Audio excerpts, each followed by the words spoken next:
Doncs aquí tenim la Sony Xperia Z Tablet, és la nova tablet de Sony.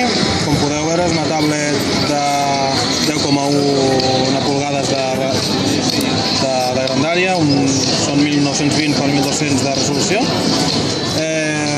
La tablet aquí la teniu, càmera frontal, càmera trasera de 8,1, la càmera frontal és de 2,2, les dues poden gravar en HD.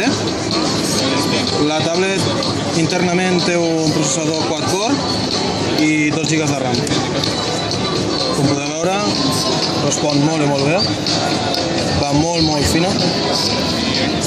Com sabeu, les noves tablets de Sony tenen resistència a l'aigua, per tant podeu veure que tot està tapat i aquest petit connector d'aquí per on podrem connectar el dock sense necessitat d'obrir cap tipus de pestanya.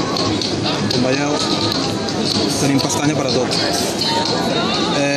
La tablet, com dic, es pot mullar, resisteix a la pols i per últim comentar que té una bateria de 6.000 MHz que pretén ser suficient per aguantar les 2 hores de